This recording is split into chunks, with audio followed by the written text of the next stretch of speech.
Welcome to the Sticky Note Marketing Show.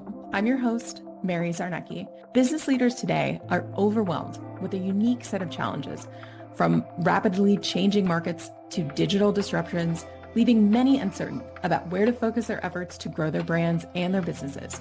This uncertainty can lead to missed opportunities, wasted resources, and stagnant growth. But it doesn't have to be this way. On this show, I provide clear, actionable strategies and bring in guest experts that cut through the noise and deliver consistent results. I share what works and what doesn't when it comes to effective marketing and growing your business. Tune in to discover the latest insights and proven tactics to make your marketing more profitable, lead your teams with confidence, and achieve success for your brand, business, and personal aspirations.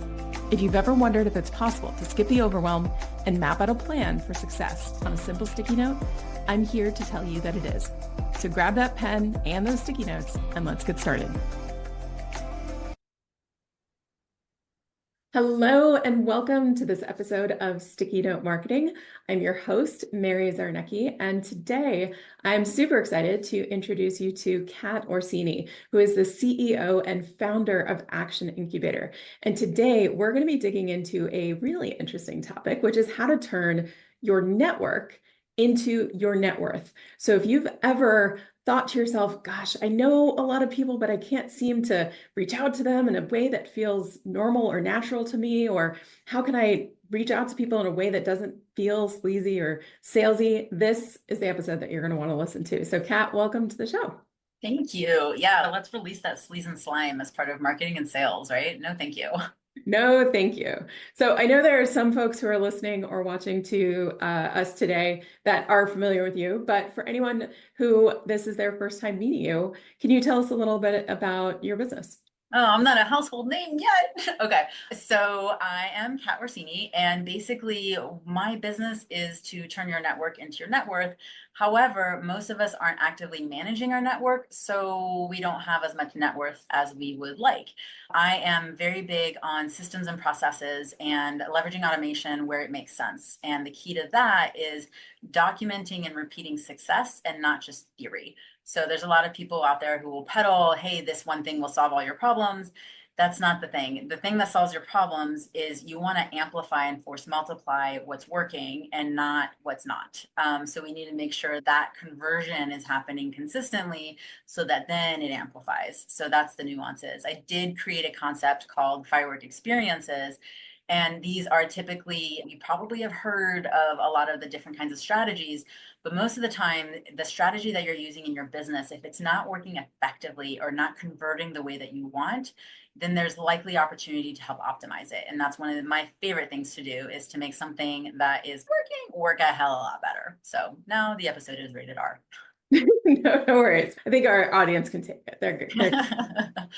So you mentioned something at the beginning of what you just said. I think that's really important is that a lot of times we're not nurturing or growing or really paying enough attention to our network, which has impact on our net worth and our revenue. So tell us a little bit more about that. What are you seeing as some of the biggest mistakes people are making when it comes to that? Yeah, three entrepreneurs are 300% more likely to have ADHD. And as someone who was diagnosed right about 6, 7 months ago, I resemble that comment.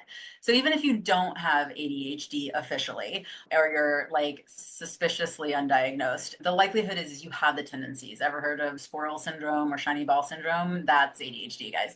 So anyway, little known fact, when you are diagnosed, you can then effectively diagnose at least 7 other people. I just ADHD, if you guys didn't notice. So the whole problem is that we as entrepreneurs are often seeking dopamine, right? And so even just as humans, we want to feel good. And so we tend to do like the easy thing. It's not that we're lazy, we're just really busy. And entrepreneurship is hard. It's one of the best self-development processes you can go through. And then we also mirror that with the fact that a lot of bro marketers have taught people, and they're the ones that have saturated the market with, hey, you've got to turn these cold contacts into clients within 24 hours, right? It's a one call close. It's if you don't do XYZ, then you're the worst human being in the world. I don't buy into that philosophy. I definitely learned from them and did not like proceeding to continue that educational experience with other people. So what I see happening is, and I will say that this tends to lend itself to what I'll call female energy, which is a very nurturing energy. And so what we're doing is we're building these relationships, we're building these networks, and we're giving, and oftentimes, societally speaking, at the cost to ourselves. Yeah, you can pick my brain for free. Yeah, I'll give you more time. Yeah, I'll do this at a discount. And that's actually the worst thing you can do because it really devalues what you're bringing to the table. The other side is that a lot of times we're giving and we're never really asking. And there's a two-folded issue around there. One is not the actual asking, and two, we're not facilitating people to take action on the ask. And what I mean is, I can meet with you, Mary, and be like, hey, you've done a ton of workshops, PS 83 in the last 10 months, and you have all these great connections. Can you please introduce me to this type of person? And you, as a loving, amazing human being who's well connected, is going to be like, sure. And then something else is going to happen, and you're going to have to drive your attention towards that. While I'm here being like, she said she would do that introduction. So I'm just going to wait here like a good little girl and wait for her to take action. No, the better approach would be to facilitate you taking action. What I mean is, hey, Mary, you have connections with these 3 people. Here's their names. Would you mind introducing me to them? Sure, no problem. Great. Here's what I'm going to do. I'm going to follow up this conversation with an email giving you my sample introduction so that you can make the introduction for me. And if I really want to take it to the next level, I'll try to see if I can find those people's email addresses so that you don't have to find it. Now, what I've done is you want to help me. And so now I facilitated you getting the dopamine. So you're going to feel better. I'm going to feel great. And then things get to move forward. And I don't have to sit in this weird purgatory, this limbo, hoping and maybe praying that you'll remember to make this introduction. I have a responsibility with my ask to follow it up with actions that support you being able to fulfill it. And that's a big area that I see people making a mistake on. And they actually treat a lot of their connection and their network like a one night stand. So, yeah, we had this amazing conversation. Think about that cool, amazing woman that you had a conversation with, like you jived, and then you didn't follow up. Or you had someone on your podcast and you didn't follow up. Or you were on someone's podcast and you didn't follow up. You spent time and that person got to know you better, which means that they're better able to introduce you, refer you, connect you. But you keep chasing new connections when you haven't even monetized the network that you've built. And so really it's about putting a system and process in place to consistently nurture people to become the best referral partners for you. And so you don't have to spend all of your time having these coffee chats, but are you being intentional by karmically depositing into their bank accounts so that you can write yourself a blank check? And so there are ways to be able to put some automation in place, but it doesn't replace the human interaction with the Pareto's principle. You want to really focus on who are the 20% of people who drive 80% of your revenue. Yeah, that's absolutely possible. But if you're not being intentional with the reach outs, they're going to refer to someone else who's been staying top of mind. Hopefully whoever is watching and listening to this has their sticky notes out, because you just dropped a lot of great reminders for people that there's a lot of people that already are in your world, likely, that need a little bit of that, like you said, loving up, a little bit of that contact, a little bit of that, hey, how are you doing? As opposed to just constantly trying to refill the bucket, right? I just need new people. I need more leads. So interesting. So one of the things that you were talking about was following up with people and making that a ritual, making it consistent. How do people do that? Because I know in my experience, when it comes to marketing, a lot of the times in my workshops or when I'm consulting with people, I'm trying to get them to understand that when they follow up, maybe it's email, maybe it's retargeting ads, whatever it is they're using in the marketing realm, it has to be of value to that audience that they're trying to get in front of. Right. Is it the same, or how do you take that approach when you're doing this human to human kind of follow up? Right. So it has everything to do with the experience, right? So if you're going on a podcast and you treat the host and you're the guest as a one night stand, that's not leaving a positive experience, right? So if we take that, and there's really 2 sides of it. There's who are your referral partners, and then who are the consumers, right? Clients, the people becoming ready to buy. So at the end of the day, only 3% of people are ready to buy at any given time. And that doesn't necessarily mean they're ready to buy what you're offering. They're just buying something. So what we need to start looking at is how do we nurture the 97%? Because those are full of clients, collaborators, and connectors. And what I mean is that these are opportunities that if you have systems and processes in place on the back end of your business, you can monetize those opportunities into revenue. So when it comes to following up, it's really looking at and I call this choose your own adventure where nobody dies. So there's only so many outcomes from every interaction, right? So let's say the queen of the workshops, right, hosts a workshop. So what happens? Someone either shows up or doesn't show up, right? Assuming that they registered. Like we'll use that as the initial like doorway. So what are you going to say? Hey, thanks for showing up, right? Or hey, we missed you. And so part of it is starting to document instead of always having to recreate, because even that simple message, right, requires brain power, which if you've got ADHD or any inclination, that one task then becomes 52 different steps. But if you already have it documented and you know what converts on a regular basis, then you don't have to spend 2 hours finding that perfect message you sent 5 months ago. You can just go back to the SOP, the standard operating procedure that you use, and modify based off of context something that's already been proven to convert. Now, here's where you take it to the next level. So now that let's assume you have some of this documentation in place, you guys better be documenting. All right, so assuming you have the documentation in place, right? Now we can start adding and leveraging automation because there's different components in terms of leverage in your business. Most people start with automation. It actually starts with systems and processes. Then we can start doing some automation. Once we've leveraged automation, we can start delegating people because automation is often less expensive than the human component, right? Of having someone else working in the business. We can start leveraging other components, community, things like that. So anyway, back to the point. So with the follow-up, once we have that in place, we can start looking at where are these decision points? Where are these interactive nodes? So someone registers for your freebie. Great. What's happening? And how I solve this problem is I have a CRM that I have built out for my clients, and it basically quantifies how someone goes from cold contact to hot prospect / lead, right? And so there's a tangible, quantifiable actions that they can take that then associates a point system. And once a certain point threshold is reached, it triggers other actions. So this is the choose your own adventure. So someone reaches a certain point threshold, maybe it takes them 2 months or 2 years, but that real-time interaction should be happening as soon as they're engaging in the process. And again, this happens on both the client base and on the referral partner base. And so we start looking at, can we simplify what you focus on in terms of you only need to focus on the top 20% of people that are in that hot target and not accidentally focusing on the cold or the warm. They're not ready to buy. So the opportunity there in follow-up is what are you putting in front of them in terms of an experience that nurtures them closer to that buying decision. And so if we think of it like a target, like an archery kind of target, your client is in the bullseye. And Google Ads and pay-per-click are all the holes on the wall, right? And so how are you moving them down the run? And typically what is required is an experience. They need to interact with you in some capacity. So we, for the most part, as entrepreneurs, know that when we speak on stage, oftentimes someone will approach us afterwards and be like, oh my God, you were so brilliant. You're amazing. If they're not doing that yet, awesome opportunity. If they are, think about how you can duplicate that in the online space, creating more leverage because we don't have time to do endless coffee chats.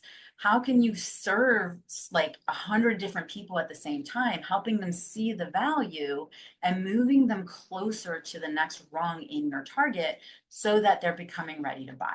And that's the key. It's not just doing a workshop, as it needs to be structured in a way that helps drive very specific information that helps that person become a better buyer. And so it's not enough to have a strategy. You have to have a strategy behind the strategy. What is the experience? And I know it starts getting complicated. How do you tie the experiences together to create an ecosystem? And what I mean is you have to be able to answer what's next for a lead up to 3 layers deep at least. So they opt into your freebie. Awesome. What's next? They come to your workshop. Awesome. What's next? They come to this other thing. What's next? So you have to anticipate all the ways someone interacts. So yeah, they opt into your freebie and they don't go to the next thing. How are you going to re-engage them? And so we really want to think about when we're following up, what are we providing that's of value that is encouraging that person to want to keep re-engaging? Because most people think of following up as me reaching out to you. That is a one-way street. That is very self-serving.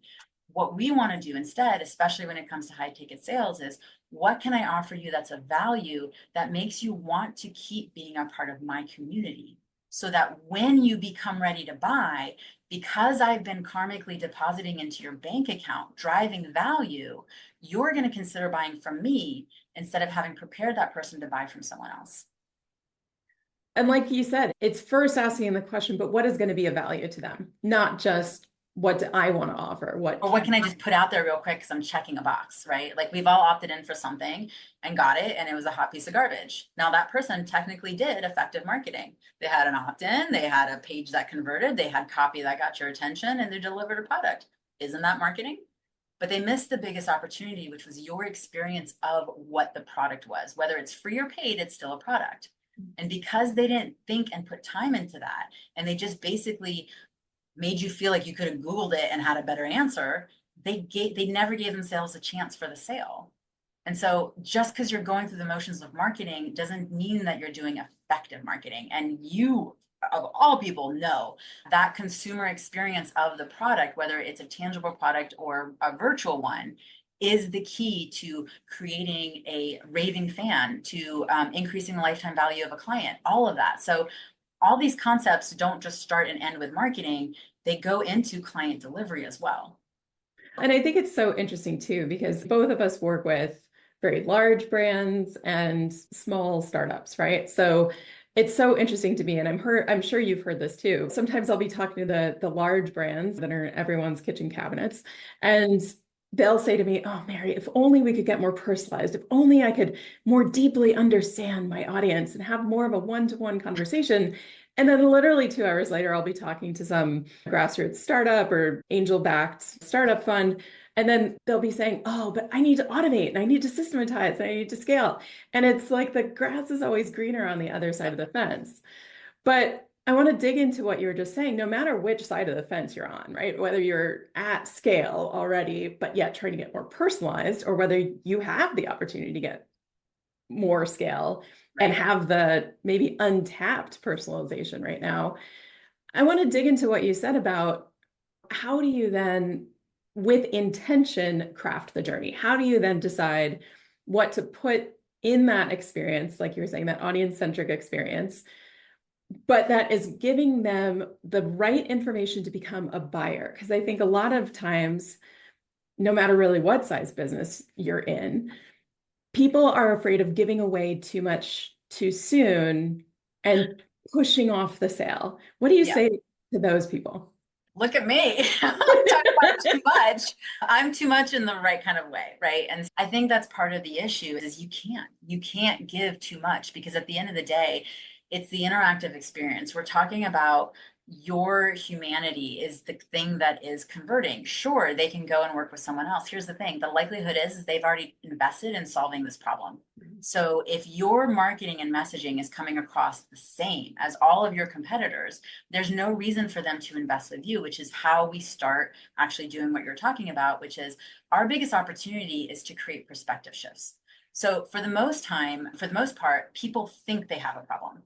And this is where the curse of knowledge is actually one of the biggest hindrance when it comes to any level of business, whether you're multi-9-figure business and up, or you just made your first $9, right? So what happens is we know what they need. And unfortunately, and I see this in large brands too, and you can probably call them out, they end up marketing that. And that person who's receiving that message can't resonate with it because it's not what they want. So we're marketing their needs, which is the vegetables. And if we're thinking about toddlers, because these are people for the most part who are in a reactive state, they have to solve the problem. It is not very often that we meet a client who is in a creative space, who's like, I don't really have to solve this, but I'm going to go ahead and do it. Most times it's, I need to solve this problem because either if I don't do it now, it's going to be dramatic and very detrimental to my business, or if I don't do it in the next few months, same thing, right? So if we know that, then we know that they're in a reactive space. We have to use logic to calm down the emotional reaction to get them to an emotional balance state where they can make a decision. So this is how we get resounding yeses. These are the people that get results, and not the resentful ones, because resentful yeses ask for refunds. And so if we look at what is it that we need to put in front of them, we need to really understand what they think they want. and we market that. And then we deliver not just what they want, but what they need as part of the process. But they don't need to know, quote unquote, how the sausage is made. They just want the entire entree. And actually, what they really want is a dessert. So we shouldn't be selling the sausage or the manner in which the sausage is made, but really just being like, look at this chocolate mousse. Okay, if you're gluten intolerant, then we've got some other alternatives. I think chocolate mousse might be gluten friendly. Who knows? I don't know. And so really looking at how are you positioning what you're offering and how are you infusing yourself? Because, and there's a lot of marketers who disagree with me on this, but even the biggest brands, you still typically think of one name. And so it's still a personal brand. And so you're still the business and they're still buying into you, even if it means they don't necessarily get access to you. They get access to a proven system and process that's been shown to get results over time. And so that is the thing, is creating that emotional connection with the individual and really understanding what is it that they need. I hate the term, I sell ice to Eskimos. They don't need it. What they want is a scarf, a warm hat, right? Something that's going to be beneficial to them. So it's not about just like a mini skirt, just because you can doesn't mean you should. And so really looking at what is their true desired need. It doesn't matter if they're wrong or right. We still acknowledge that is their truth. And can your system support them in achieving that? If not, then maybe that's not your ideal client and you should revise who it is you're wanting to support. No, and that's so interesting too, because I think that's one of my biggest problems that almost turned me off to marketing and sales when I was getting into this space, which was, oh, hey, we make this, go sell this kind of a mentality.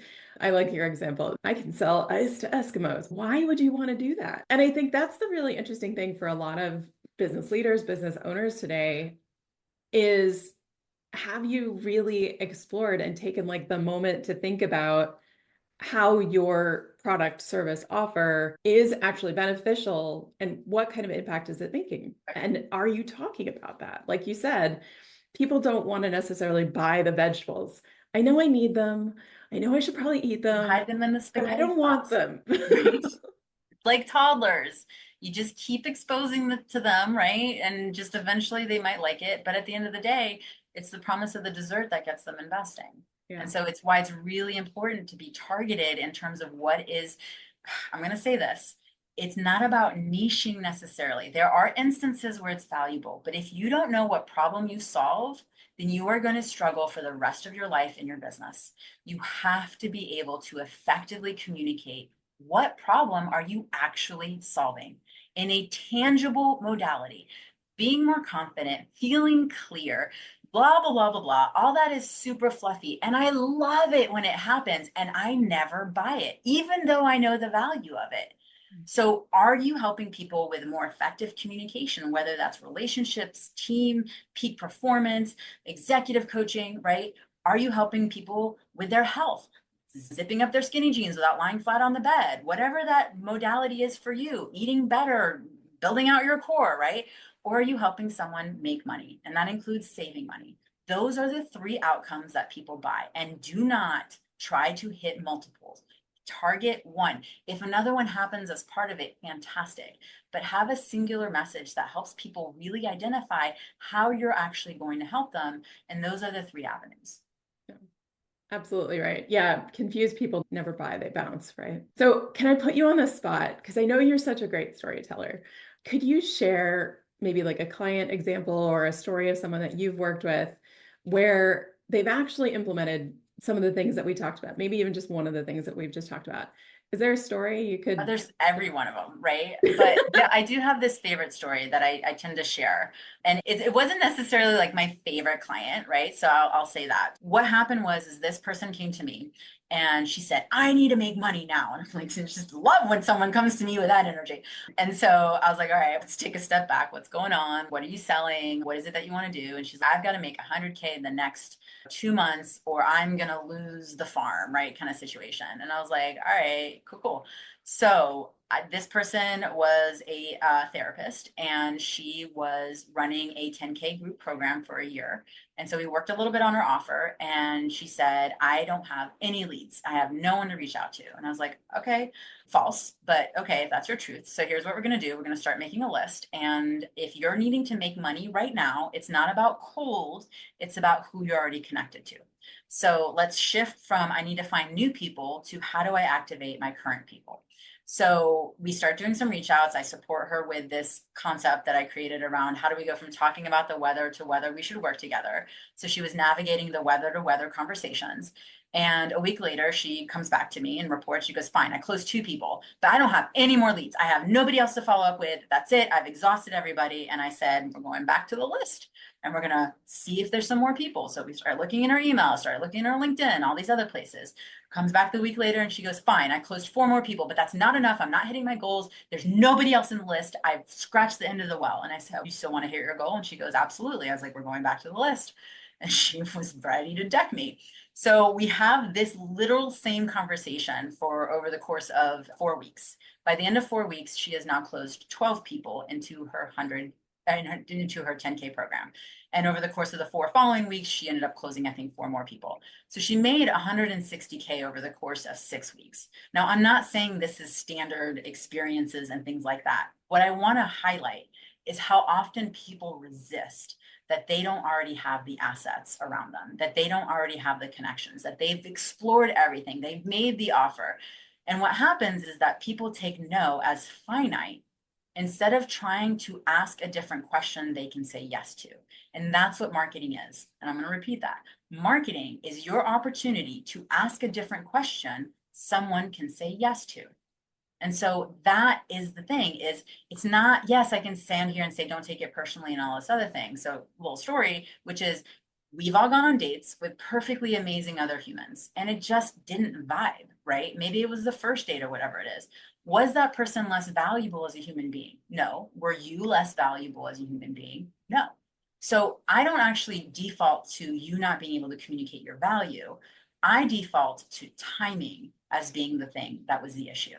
And so this isn't just about turning people into buyers immediately, but it's about knowing who's in your pipeline, their name, their face, so you can intentionally follow up with them so that when they're ready, they can say yes. And until then, collect other yeses so that they're engaged with you so that when they're ready, they're looking at you as the person who's been driving value that can help them solve the problem. And so looking at that includes your follow-up, includes mindset around rejection sensitivity, ADHD, all over the place. And so it's really looking at, can we take the emotion out of this and start looking at how are we serving these people and start advocating for them because that's what they want. They want to feel seen and heard. And unless you provide an opportunity for them to say yes, they can't.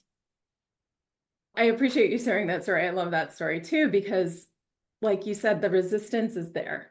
And I think that's both of us can speak to this. That's why people need outside support. We get too close to our own issues. We resist it. We know what we should be doing. I know I should be eating that broccoli instead of the Lindt chocolate, but both. Not together, but both. Yeah. So sometimes we need that outside voice to actually get us through that resistance. So I think that's really important. But going back to, no, let's go back to the list, right? We haven't fleshed it out. Maybe it is just timing. Maybe it's not just a final no. What else, how else could we serve them? How else could we still add value? And that's the difference between bro marketing and really focusing on building the relationship and taking yourself out of the equation in a way. Because what I see a lot of times, and I've seen this with small companies and large companies alike, which is when we become attached to the sale, then we start negatively impacting the outcome. And so we really want to have the confidence to be able to say next. So I'm really just trying to see if I can support you. And if it's not right for you, if you tell me, hey, I don't want to buy today because it's beautiful outside, I'm not here to overcome objections. Go enjoy the weather. And then when you're ready to come inside and do the work, I'll open the door, just knock. And so we want to create that kind of environment and that kind of experience where people aren't wrong for making a decision they feel is right for them, even if that decision is no right now. I love that. I hope everyone has been listening carefully and filling up that sticky note because Cat has shared some amazing advice. And I know for a fact that I have gotten less useful things from programs I have paid for. Listen up to what Cat's got to say. Cat, I know you might have some parting thoughts for folks today. Do you have any parting thoughts? And then also, if someone has a question, wants to get in touch with you, what is the best place to find you online? Probably LinkedIn online or email me or whatever. It's just I get around on the internet. But if parting words is really that you have so much more control in your business than you're probably giving yourself credit for. It is not a black box.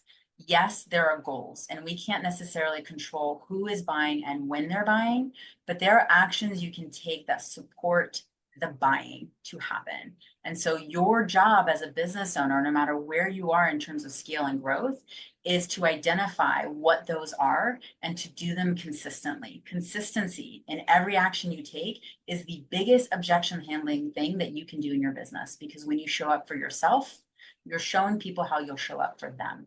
It's not the other way around. And so make sure you're giving yourself full control of the things you have access to take action on, and then release the rest. And so know what those things are. I know what they are. There's 5 of them. And so if you want to know what they are, feel free to reach out. I'm happy to share, but it's not complicated. It really isn't, but it does require consistency. And the final thought on that is it really does come down to discipline. And there's so amazing how many of us are very disciplined about not being disciplined. And so it's beyond discipline in terms of intentional discipline, meaning what are the key things that you can put your energy and focus on that then allow you to reclaim your time freedom, because it's not about the hustle and grind, but it is about being strategic with where you're putting it. Amazing. Well, thank you, Kat, so much for joining us today. It was lovely to have you on the show. Thank you. All right. And for all of you guys watching and listening, thank you for joining us for this episode of Sticky Note Marketing. Stay tuned for our next guest expert coming at you. And I want to hear from you. Leave a comment wherever you're watching or listening this, and let us know, what are the topics, what are the experts that you want me to bring to you to add value to your business? So let us know what you want to hear next. All right. See you on the next episode. Thank you for tuning in to this episode of the Sticky Note Marketing Show. If you enjoyed this episode, please subscribe, leave a review, and share it with others who might benefit. Until next time, keep it simple and stay focused.